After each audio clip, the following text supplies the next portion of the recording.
I remember the exact moment my world shifted. I was 22, standing in the cramped backroom of my parents' tiny corner shop, counting the day's meager earnings. The orange glow from the fluorescent bulb above flickered as a cold spring rain pattered against the cracked window. My spine stiffened at the weight of disappointment in my mother's weary eyes. She had sacrificed so much: sleepless nights stocking shelves, endless ledgers scribbled in fading ink, only to see her son on the brink of giving up. Something within me ignited. I refused to let our legacy dissolve into the same routines that had chained my family for generations. I embraced an unwavering conviction: I would forge a new path, not for praise or comfort, but to rewrite our destiny. That night, I sat cross-legged on the scuffed hardwood floor, sunlight gone, resolve rising.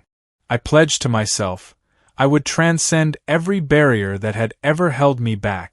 I dove into every resource I could find.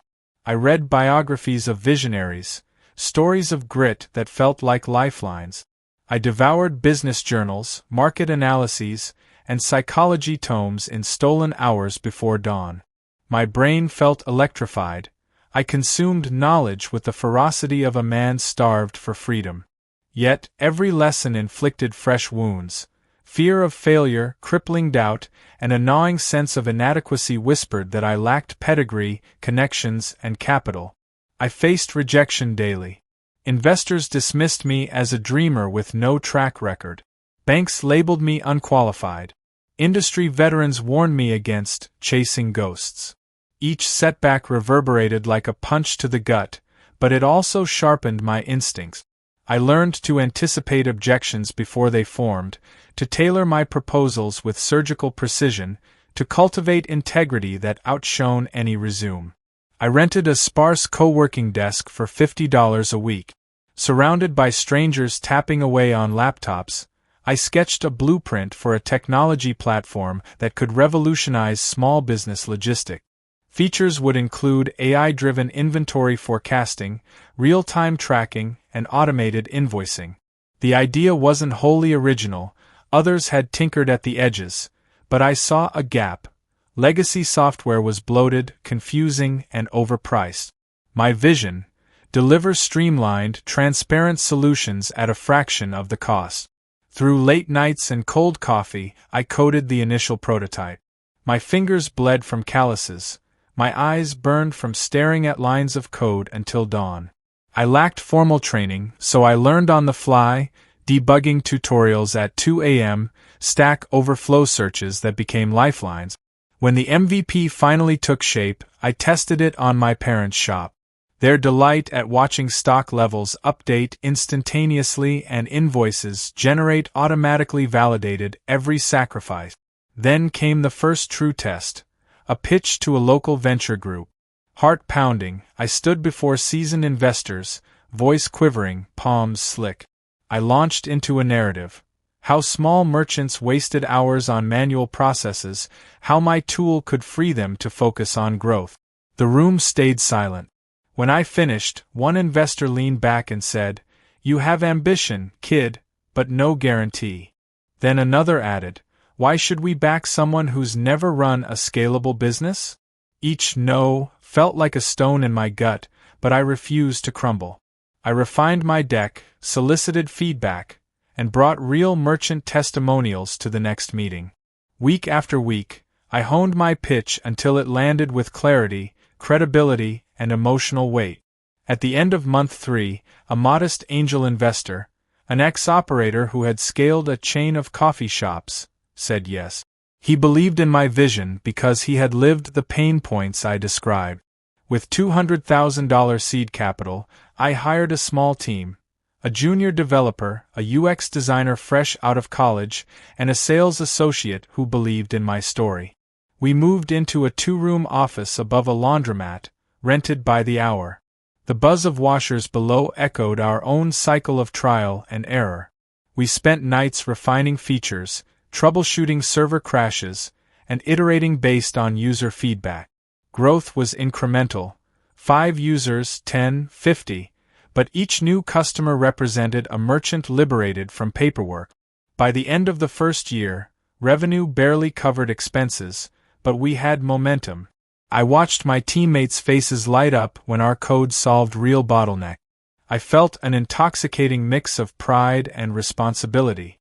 My parents no longer worried about me. They were curious. I had transformed from their unproven dreamer into someone who danced with possibility, who could battle adversity and emerge stronger.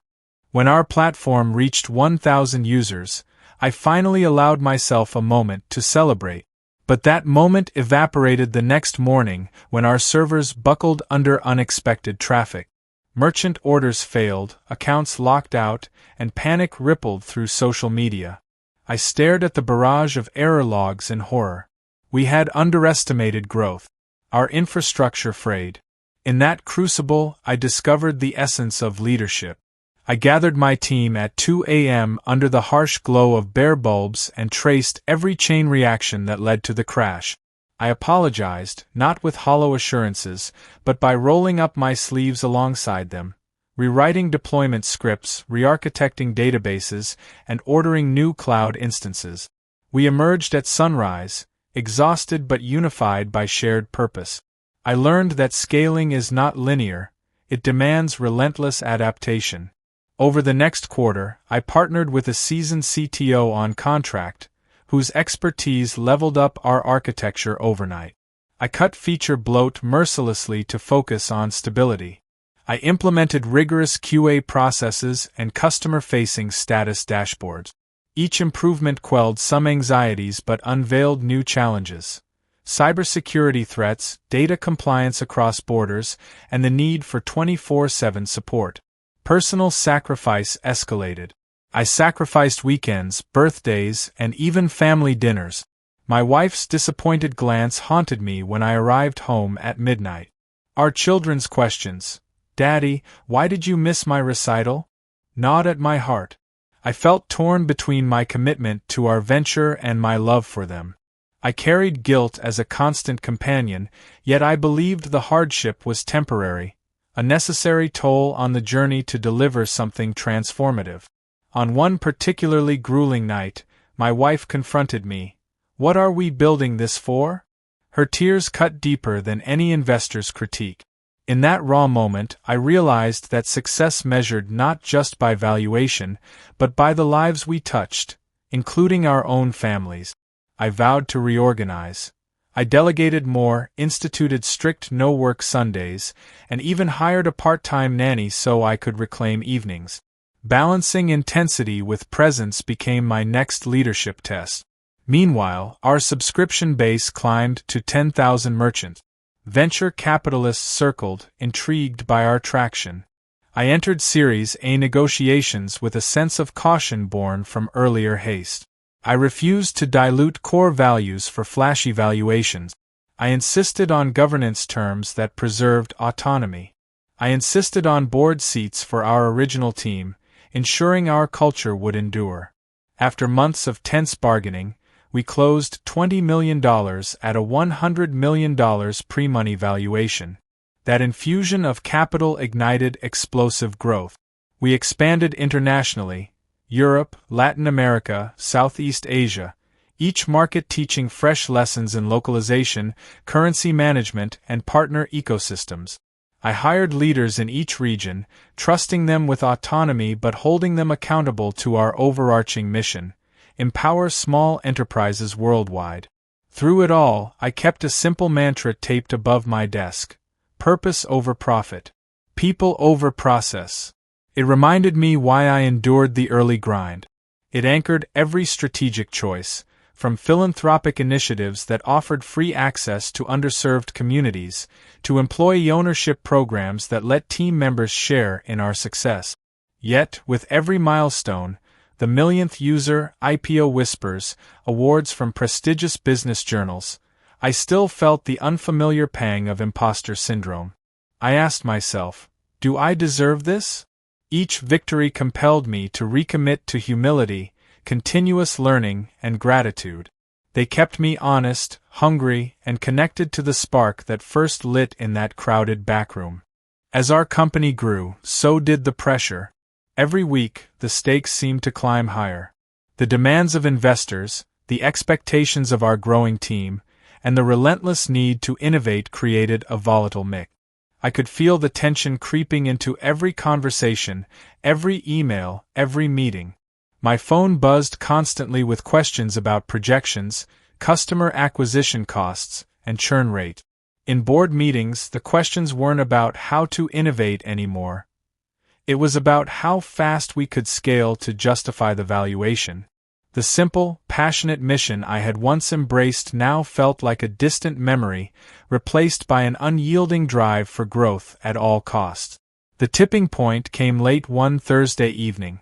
We had just launched an expanded product feature aimed at automating financial workflows, and the rollout hadn't gone smoothly. There were bugs, critical bugs, that were halting entire clients' operations. The complaints were coming in faster than we could handle, and customers were starting to lose trust. I couldn't sleep, pacing back and forth in the office, wondering how we had missed these issues. It wasn't just the technical breakdown that kept me awake. It was the weight of the investors breathing down my neck, reminding me of the quarterly milestones we had to meet. The pressure was suffocating. What if we failed? What if this was the moment everything unraveled? I remember sitting in my chair at 3 a.m., staring at the screen. A message from my wife flashed across my phone. "Are you coming home tonight?"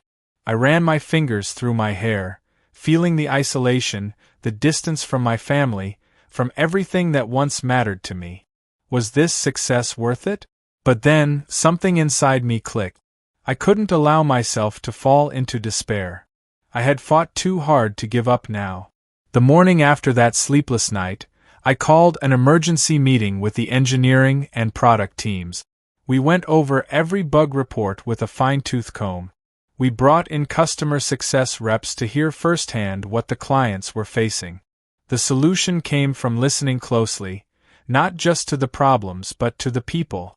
It was a grueling few days of patching, fixing, and apologizing. We sent out personal messages to affected clients, offering not just fixes but real solutions. Dedicated support teams, extended service contracts, and a transparent roadmap for how we would improve. We leaned into vulnerability, and our clients responded. Many appreciated the honesty and willingness to be accountable. The feedback loop was vital.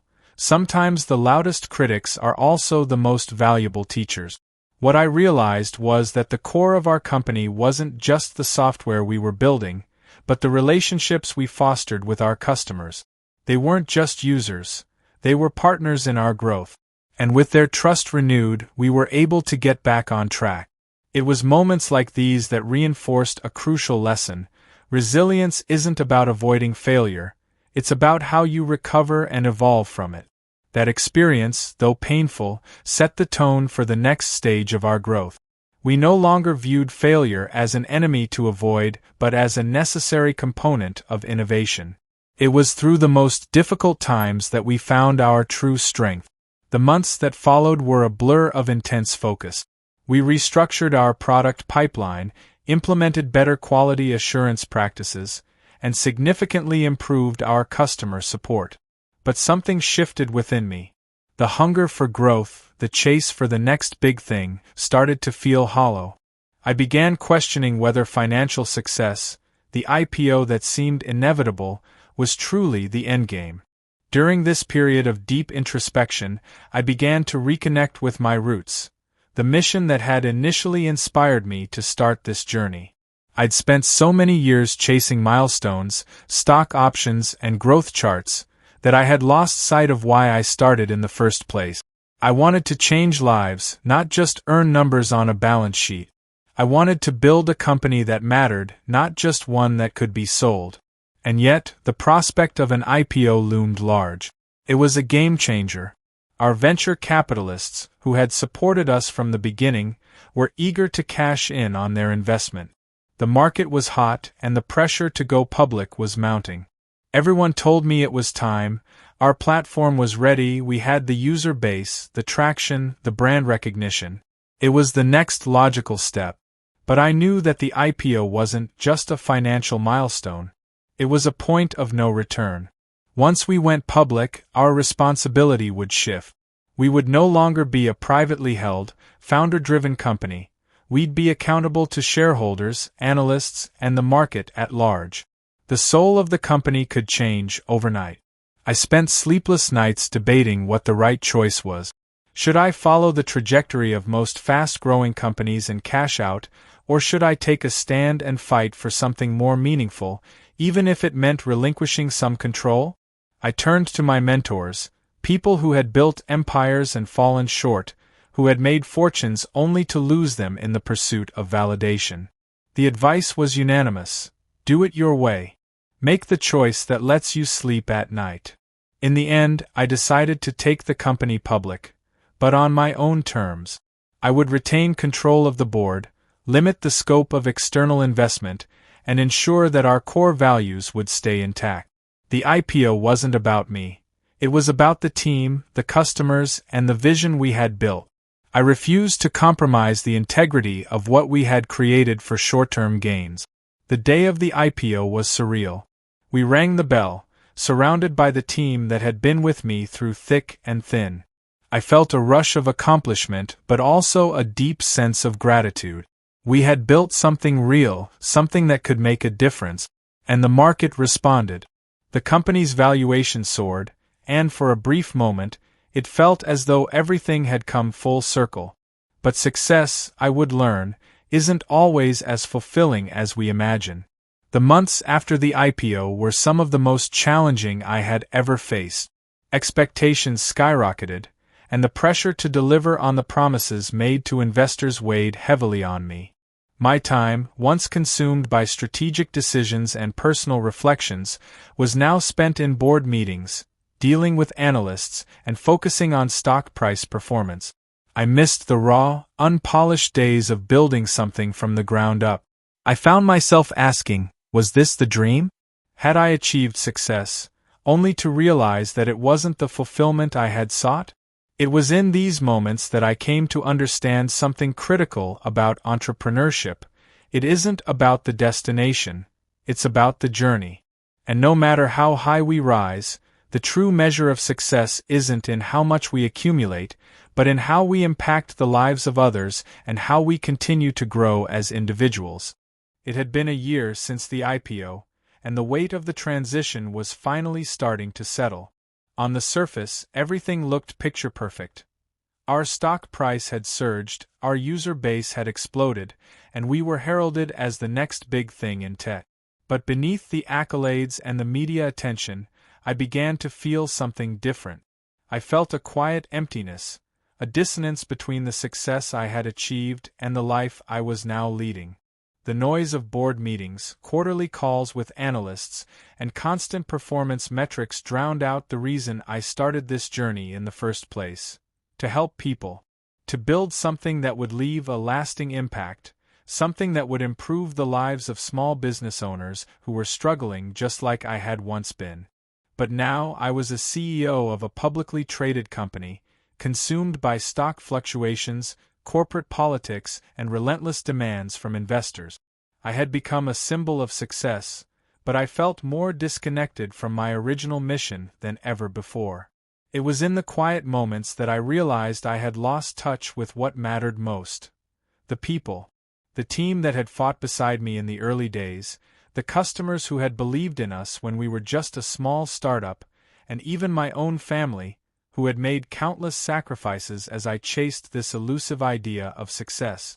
I remember a dinner with my wife not long after the IPO. She asked me, "Do you still remember why you started?" Her question caught me off guard. It wasn't accusatory, it was loving, but it held a mirror to my face. And in that moment, I realized that I had become so focused on growth, on scaling, on numbers, that I had lost sight of the very people who had made all of this possible. We talked that night about the early days, how we would sit at the kitchen table, brainstorming ideas, poring over business plans, dreaming big, even when everything seemed impossible. I remembered how she would stay up late with me, helping with customer outreach, printing flyers for local businesses. She had been with me every step of the way, believing in me even when I doubted myself. Our children, too. How many weekends had I missed at their recitals, soccer games, family vacations? I had sacrificed my time with them for the sake of building a business that was now a reality, but I had also created a chasm between who I had been and who I had become. That conversation was a turning point. I realized that the true measure of success wasn't in stock prices or quarterly earnings. It was in the lives I touched along the way. The customers who found hope in our products, the employees who grew with the company, the team that trusted me even when I wasn't sure of myself. It was in the impact, not the accolades. The next few months were a period of reevaluation for me. I began to focus less on external metrics and more on our internal culture. I took a step back from the day-to-day operations to empower my leadership team and give them the autonomy to make decisions. I reconnected with customers, not as a CEO, but as someone who had once been in their shoes, who understood their struggles. I spent time visiting small businesses, speaking with entrepreneurs about the challenges they faced and how we could better serve them. The feedback I received reminded me of the purpose we had started with. I also turned inward and asked myself some hard questions. What kind of legacy did I want to leave behind? What did I want people to remember me for? I realized that while financial success was certainly part of the story, it wasn't the end. The real legacy I wanted to create was one that inspired others to think bigger, to push past their limits, and to recognize that real wealth comes from the relationships we build and the lives we change. I began to involve my children in the business, letting them see the process from a different perspective, not as a bystander, but as active participants in shaping the future. I wanted them to understand the value of hard work, of dreaming big, but also of staying grounded. They had seen the sacrifices I had made, and I wanted them to see the rewards of those sacrifices, not just in terms of money, but in terms of fulfillment. As the years passed, our company continued to grow, but my approach had shifted. I focused on sustainable growth, fostering a culture of transparency, integrity, and empathy. I made it a point to invest in employee development programs, knowing that our success was tied to the growth of each individual on the team. I created a foundation that supported education initiatives for underserved communities, offering grants and mentorship to young entrepreneurs who lacked the resources to pursue their dreams. The platform we had built was no longer just a business. It was a tool for empowerment, a means of leveling the playing field for those who had been left behind. The final test of my journey came when we faced a major crisis. A competitor emerged with a similar product, offering lower prices. It was the kind of challenge that could have sent us into a downward spiral, but I had learned from my earlier struggles. Instead of panicking, I leaned into the very values that had made us successful in the first place. We didn't try to outprice the competitor. We didn't resort to fear-based strategies. Instead, we doubled down on our customer relationships, on the unique value we offered, and on our commitment to innovation. It worked. Our customers stayed loyal, and new ones came on board, not because of the price, but because of the trust and transparency we had built.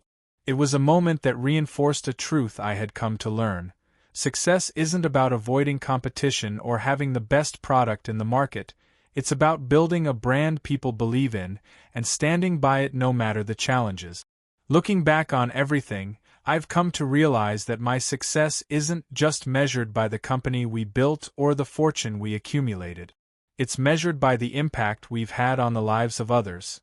The small business owners who are now thriving because of the tools we provided, the employees who grew alongside us, and the communities we've supported through our philanthropic efforts.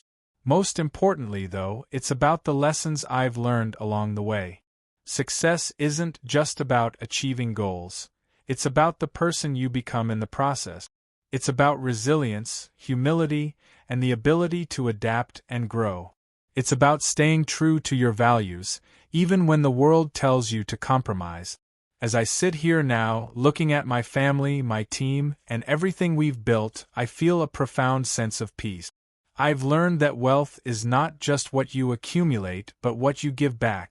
And the true measure of success is not in how much you have, but in how much you've helped others along the way. I've come to understand that the journey is just as important as the destination. And the destination? It's not the IPO, the billions, or the accolade. It's the legacy of making a difference, of touching lives, and of living a life that truly matters. This is the story of how a man who was once willing to sacrifice everything for success learned that real success comes when you put people first, when you create something that not only changes your life, but also changes the lives of others for the better.